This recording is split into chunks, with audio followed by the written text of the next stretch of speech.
A graça e a paz do nosso amado, querido, único Senhor e Salvador, Jesus Cristo, nosso mediador, nosso Rei dos Reis, Senhor dos Senhores, que morreu, mas que ressuscitou ao terceiro dia e que em breve ele voltará com todo o poder, majestade e glória com os seus santos anjos para levar os seus eleitos, aqueles a quem ele chamou pela sua graça, aqueles a quem ele regenerou, a quem ele selou pelo seu Santo Espírito, mas também ele virá para exercer juízo contra o ímpio, contra o perverso, contra o incrédulo, contra aquele que não se arrependeu dos seus pecados. E aí a justa ira de Deus, o santo juízo de Deus será exercido sobre todos eles. Quem tem essa esperança, meus amados irmãos, nós cristãos, que todos os dias aguardamos a gloriosa vinda do nosso amado, querido Salvador Jesus Cristo, quem tem essa expectativa, essa esperança, purifique-se a si mesmo, como também ele é puro, ele é santo. Todos os dias precisamos estar prontos para a vinda gloriosa do nosso amado, querido Salvador Jesus Cristo. E hoje, nesse vídeo, meditando nas Escrituras, eu gostaria de falar com você sobre o seguinte tema: o grande dia vem chegando. O grande dia vem chegando. Eu gostaria de ler um texto, um versículo, na carta de Paulo aos Romanos, capítulo de número 13, versículo de número 12. Observe que desde os dos primórdios do cristianismo, os cristãos do primeiro século, depois da ressurreição de Cristo Jesus, em que Jesus estabelece a sua igreja ali no dia de Pentecostes, e ele derrama o poder do Espírito Santo para que a igreja continue o ministério a qual Jesus Cristo começou durante o seu ministério de 3 anos. E ali a igreja agora continua anunciando o evangelho do arrependimento, trazendo salvação pelo poder da pregação, e ali todos aqueles que estão predestinados e eleitos a crer, irão crer nesse evangelho. E esses cristãos, irmãos, eles viviam todos os dias na expectativa da gloriosa vinda do Senhor Jesus, porque Jesus havia prometido a eles.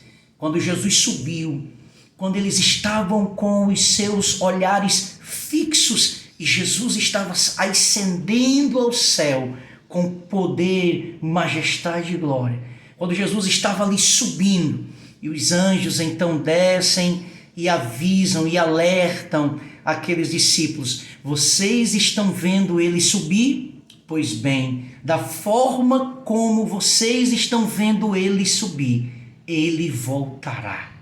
E em toda a escritura neotestamentária, nós encontramos a promessa da segunda gloriosa vinda do Senhor Jesus, com poder e majestade. Em toda a escritura, nós temos a promessa de que Jesus voltará. E ele destruirá esses céus e essa terra. Melhor, ele irá reconstruir, renovar, fazer, criar um novo céu e uma nova terra, para que os seus eleitos, os salvos pelo seu precioso sangue, pela sua morte na cruz do Calvário, reine gloriosamente para sempre na presença do Senhor Jesus Cristo. E enquanto os ímpios serão lançados no inferno e sofrerá eternamente a justa punição do juízo do Cordeiro de Deus. O cálice da ira de Deus será derramado sobre todos aqueles que não se arrependeram dos seus pecados e não aceitaram, mediante a eleição do Espírito Santo, a conversão do Espírito Santo, essa tão graça. Então ele voltará. E Paulo, ele também vivia nessa expectativa da gloriosa vinda do Senhor Jesus. De maneira que ele, escrevendo aos cristãos de Roma, ele diz o seguinte aqui no capítulo 13 do Evangelho segundo Paulo, como muitos teólogos chamam a carta aos Romanos, no capítulo 13, no versículo 12, ele diz assim: vai alta a noite e vem chegando o dia. Deixemos, pois, as obras das trevas e revistamo-nos das armas da luz. Olha que versículo tremendo. Paulo está falando exatamente sobre a vinda do Senhor Jesus. E como nós, cristãos, precisamos viver nessa gloriosa expectativa, nessa gloriosa promessa. Nós precisamos estar diariamente esperando a vinda do Filho de Deus, do nosso Senhor Jesus. Todos os dias, ao acordar, precisamos entender que pode ser o último dia da igreja do Senhor Jesus aqui na terra. Quando nós nos levantamos, quando formos trabalhar no nosso dia a dia, nos nossos afazeres, nas nossas lutas, nos nossos combates diários, precisamos entender que todos os dias nós precisamos viver nessa expectativa de que nós não somos desse mundo, nós não pertencemos a esse mundo, nós não temos mais que ter prazer nos deleites, nos prazeres efêmeros desse mundo, mas que o nosso prazer está na lei do Senhor, em amá-lo, em obedecê-lo, em adorá-lo, em servi-lo e proclamar a tempo e a fora de tempo o Evangelho de Jesus Cristo, o Evangelho do arrependimento a todos, e aqueles a qual o Senhor deseja salvar ouvirão a voz do Senhor Jesus e se arrependerão dos seus pecados pelo agir do Santo Espírito. E o Agostinho, um dos pais da igreja, tem uma frase dele muito interessante que ele diz assim: aquele dia permanece oculto para que estejamos vigiando todos os dias. Ninguém sabe o dia e a hora em que o Senhor Jesus irá voltar. Essa frase de Agostinho fala exatamente isso. Aquele dia está oculto para nós, é um mistério para nós. Mas podemos ver e perceber através dos sinais que o dia está chegando, o grande dia vem chegando. As seitas, como Testemunhas de Jeová, como os próprios adventistas do sétimo dia, eles marcaram a vinda, dataram a vinda gloriosa de Jesus e falharam. Porque nenhum homem tem a capacidade de compreender aquele grande dia que já foi determinado pelo soberano Deus. Ninguém sabe. Mas esse dia está oculto para nós. Para quê? Para que todos os dias vigiemos. Para que todos os dias tenhamos uma vida piedosa, uma vida santa, uma vida de luta contra o pecado, e anunciemos o Evangelho sem covardia, sem temor, e não olhemos para as circunstâncias, e que nada nos separe desse grande amor, porque Ele está voltando, aquele grande dia está chegando. E hoje, os sinais da segunda vinda de Cristo se mostram claramente, está diante dos nossos olhos, e Ele está prestes a voltar. Essa é a realidade que todo cristão precisa crer e precisa viver.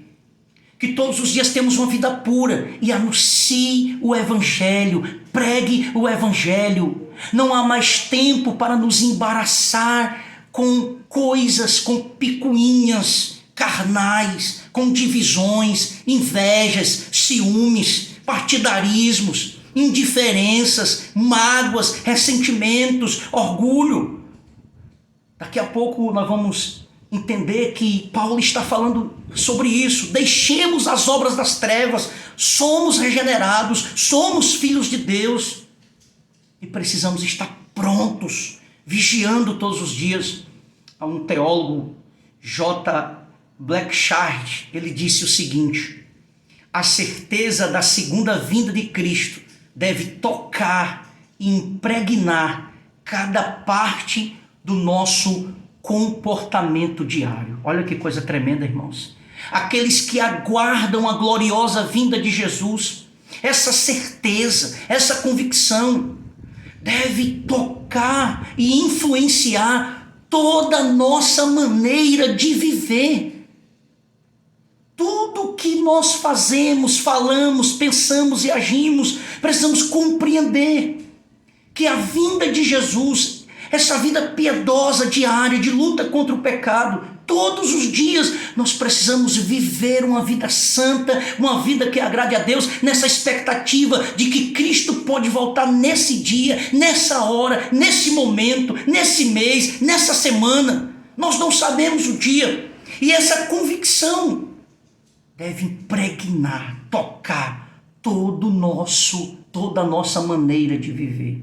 Então vamos meditar um pouco sobre 3 verdades sobre esse grande dia que está chegando, segundo esse versículo do apóstolo Paulo. Primeiro, vamos ver a condição do mundo. A condição do mundo nos dias de hoje. Já nos dias do apóstolo Paulo, evidentemente, quando ele escreve esta carta, e é uma carta contemporânea também, porque nós, cristãos, podemos ver e contemplar como está o nosso mundo. Então ele começa o versículo dizendo assim, no versículo 13, vai alta a noite. O que significa essa expressão, vai alta a noite? Significa que o dia está para amanhecer.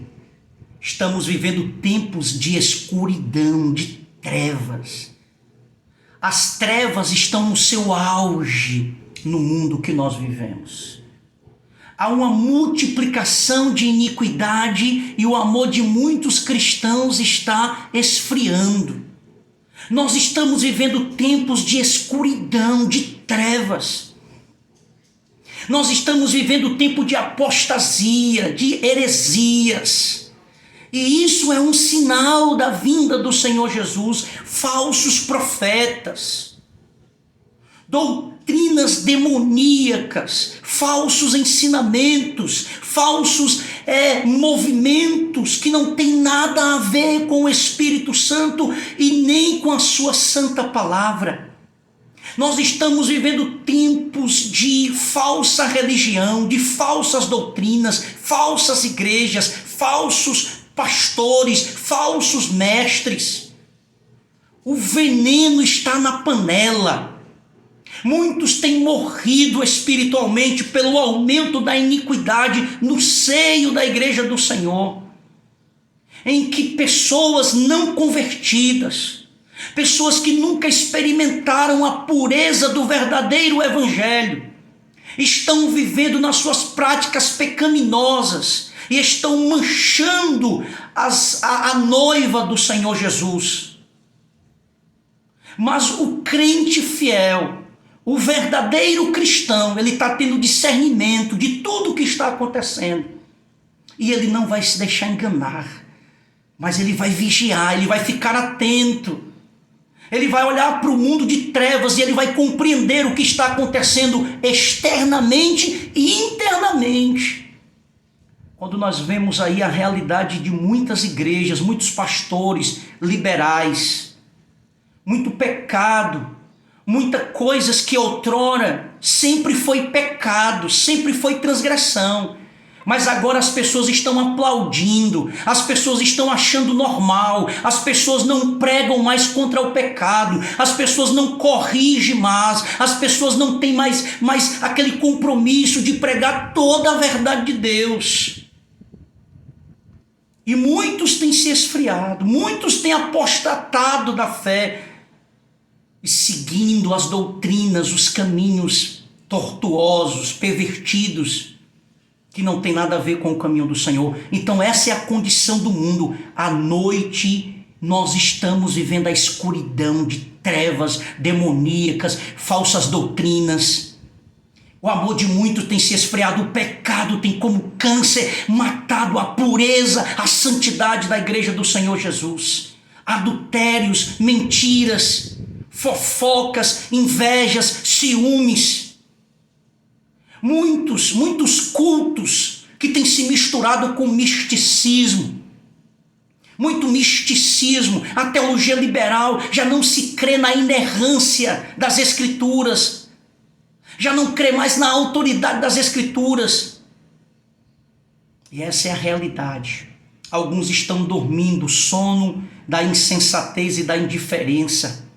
Muitos já não estão mais preocupados, já não estão pensando sobre a vinda do Senhor Jesus, estão envolvidos nos seus próprios egos, nos seus próprios prazeres e perderam de vista a gloriosa vinda do Senhor Jesus. São mundanos, são pessoas carnais, eu não digo nem cristãos carnais, mas são pessoas carnais. Meninos que nunca cresceram espiritualmente, nunca foram regenerados para mortificar os desejos da carne. É necessário que haja um despertamento, igreja.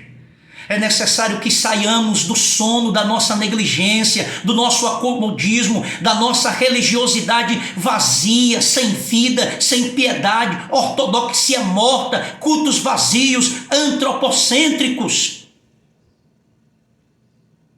Deus tem a misericórdia, e o Senhor há de ter sim misericórdia dos seus eleitos e preservá-los a perseverança real, final, até o fim dos seus santos, dos seus eleitos.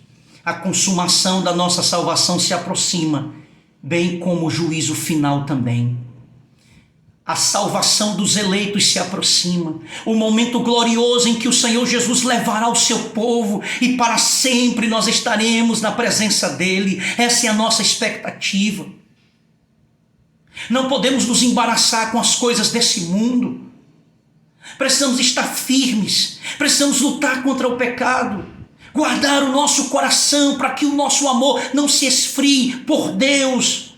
O nosso amor uns para com os outros, mas um amor real, verdadeiro, sem hipocrisia.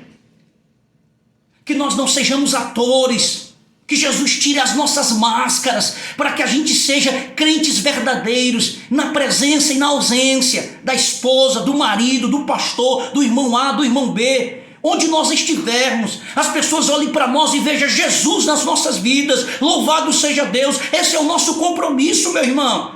O Senhor Jesus está nos falando, nos despertando nesses últimos dias. O grande dia está chegando. Te desperta, te levanta, se volta para Deus, abandona o pecado, deixa de brincar com as coisas de Deus, deixa de flertar com o pecado. Porque o dia do juízo também está chegando. Esse grande dia está chegando. Nada fica oculto diante do justo juiz. Nada, irmãos, nada vai ficar oculto, tudo vai ser revelado naquele grande dia. E nós precisamos estar atentos, precisamos estar atento ao que está acontecendo no nosso mundo. Tudo está se preparando para o reinado do anticristo. A tecnologia, a multiplicação do pecado, igrejas que já se venderam por liberalismo, igrejas que estão querendo modernizar, mudar. Né? Estão querendo fazer o cardápio, digamos assim, apelativo aos clientes. Não é mais nem o evangelho puro, santo, verdadeiro, mas é o falso evangelho para agradar os ouvidos das pessoas, para atrair multidões, atrás de riquezas, atrás de bens. Essa é a primeira realidade que o Paulo quis mostrar, que vai alta a noite, mas o dia está chegando. Estão vivendo tempos de trevas. A segunda verdade desse versículo é a condição do mundo que está por vir.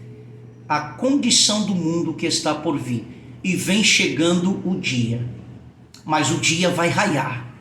As trevas vai passar. A noite vai passar. A madrugada vai passar. E o sol da justiça vai vir. Vai raiar com toda glória, majestade. Aleluia. O dia da volta de Jesus.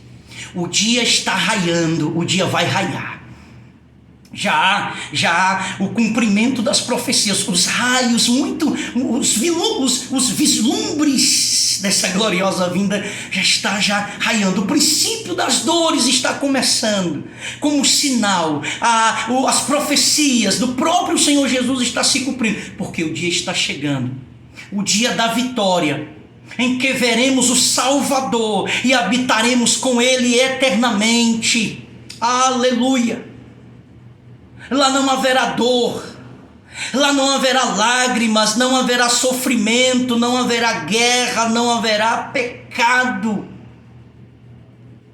Ah, meus irmãos, será um gozo inefável. Oh, com profundidade essas riquezas gloriosas que espera por nós. O Senhor foi preparar um lugar para a sua noiva, para os seus eleitos. Como trocar tão grande salvação pelas bolotas dos porcos do pecado desse mundo? Como voltar outra vez, se lamear no pecado que afronta diretamente a santidade do Senhor Jesus, a santidade do Deus Trino? Nós habitaremos, nós viveremos eternamente com Ele, glorificados, com o corpo glorificado, ressurreto, contemplando a glória, a majestade do nosso amado Deus. Esse é nossa maior esperança.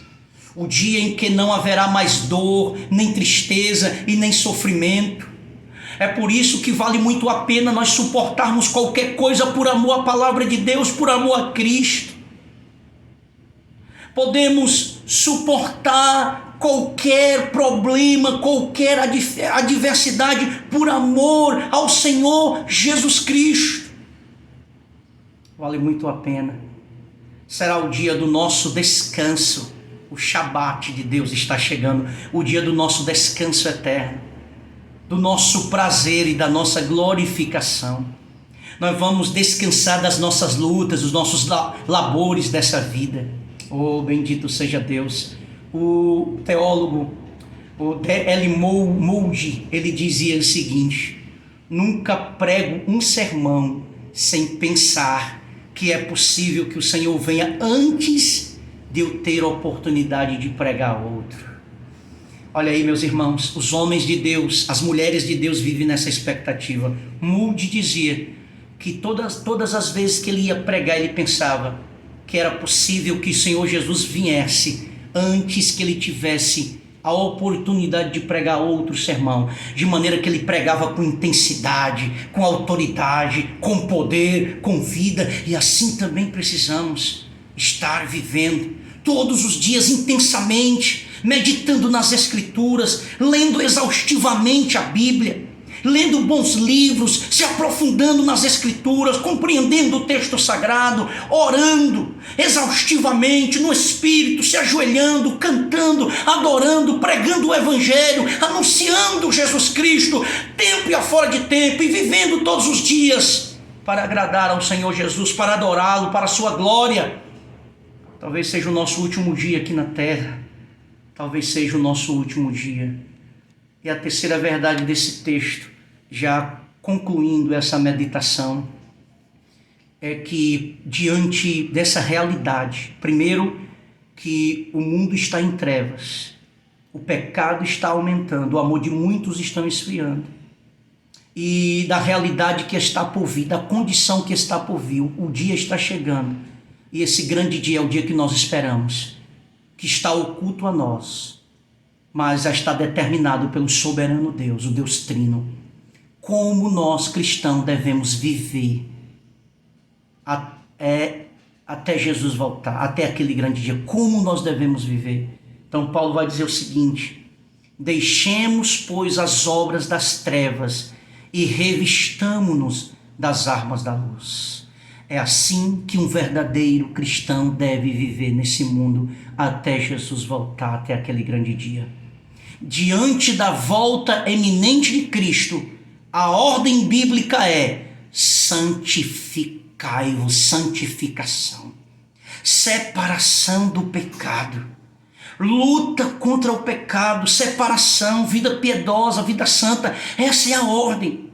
E os verdadeiros eleitos de Deus, justificados, regenerados, O Espírito Santo começou no interior dele uma obra de santificação, de maneira que é impossível um verdadeiro cristão permanecer na prática dos seus hábitos do velho homem. É impossível. Quem tem essa promessa não deve viver no pecado. Quem espera a gloriosa vinda de Jesus e sabe que ele voltará. Que nós não caiamos, irmãos, na armadilha que alguns cristãos, por exemplo, quando você lê a carta de Pedro, alguns cristãos diziam: mas já faz tanto tempo essa promessa da sua vinda e ele ainda não veio. Que nós não caiamos nessa armadilha de achar que está demorando a vinda de Jesus, que Jesus talvez até não venha, e que a gente caia nas heresias de que Jesus não voltará e que o mundo vai se acabar e que Deus faça de mim o que Ele quiser. Não é assim. Ele vai voltar sim, é promessa, e essa promessa vai se cumprir, e no dia, na hora estabelecido pelo soberano Deus, os céus irão se romper, e Jesus Cristo voltará com poder e glória, com seus santos anjos, e levará a sua igreja, e exercerá juízo contra o ímpio, contra Satanás, contra o falso profeta, contra o anticristo, e os lançará no lago de fogo eterno. Essa promessa, essa realidade, ela vai se cumprir. O diabo quer ou não quer, os homens acreditem ou não, ele voltará. Nós não podemos perder de vista essa expectativa, porque isso é a motivação pela qual nós vivemos em santificação. Paulo está dizendo: deixe as obras das trevas, deixe de flertar com o pecado, se arrependa, meu irmão. Você que é crente, você que é cristão, se arrependa das maldades, se volte para Deus em contrição, em lágrimas, se arrependa. Você que adulterou, peça perdão à sua esposa, se arrependa do seu adultério, se reconcilie com a sua esposa e tenha a conduta de um homem moral e volte a amar a sua família e volte a amar a Deus. Você, mulher, que não tem pudor, que não tem vergonha, que tem andado no pecado, que tem desonrado o teu casamento, mulher, se arrependa e seja uma mulher santa. Você, jovem, que namora e que comete o pecado da fornicação, se arrependa. Você, meu irmão, que tem ciúmes, que tem inveja, que fala mal dos irmãos, que é cheio de mágoa, que é cheio de mentira, cheio de desonestidade, é tempo de se arrepender. Jesus está voltando. Louvado seja Deus. É preciso se despir das práticas das trevas e revestir-se da armadura de Deus. Tirar as vestes rotas, sujas, imundas, e se revestir da pureza, da santificação, de uma vida piedosa, através da oração, da santificação, da meditação na palavra, e trabalhar no reino de Deus, pregar o evangelho, não apenas dentro da igreja, mas fora das quatro paredes, evangelizar no seu dia a dia, no seu trabalho. Aproveite a oportunidade. Você que pegou o Uber, você que pegou um pop, você que pegou o ônibus, alguém senta ao teu lado, no trabalho, fale do amor de Deus, fale do arrependimento, fale da vinda de Cristo, fale do inferno também, fale das consequências do pecado. Viva esse evangelho para os teus vizinhos, no teu dia a dia. Ore, busque a Deus, tire um tempo todos os dias para você meditar nas Escrituras, se aprofunde na palavra de Deus, não seja enganado por falsas doutrinas, falsos ensinamentos. Aleluia, seja firme na rocha. Bendito, louvado, engrandecido, enaltecido, transcendente é o nosso amado Jesus, e Ele em breve voltará. Oh, Maranata, Senhor, nós aguardamos a Tua gloriosa vinda, mas enquanto Ele não vem, a ordem é santificação. Charles Spurgeon, um dos puritanos, ele disse o seguinte: o fato de que Jesus deve voltar não é razão para ficarmos olhando para as estrelas, mas para trabalharmos no poder do Espírito Santo. Trabalhar, guerrear, fazer a vontade de Deus, viver uma vida santa e uma vida piedosa. Pense, medite e ore esta promessa. Compartilhe esse vídeo, meu amado irmão, e que a palavra de Deus comova o seu coração. Que o Santo Espírito te dê aquele despertamento espiritual e nos voltemos para Deus e esperemos a gloriosa vinda do Senhor. Como diz o louvor da harpa cristã, nossa esperança é a tua vinda. O Rei dos Reis vem nos buscar. Nós aguardamos, Senhor, a tua vinda. Amém? Que o Senhor Jesus te abençoe e que nós tenhamos uma vida pura e santa, aguardando aquele grande dia que está chegando. Está logo aí. Maranata. Ora vem, Senhor Jesus. A pergunta é: você está preparado?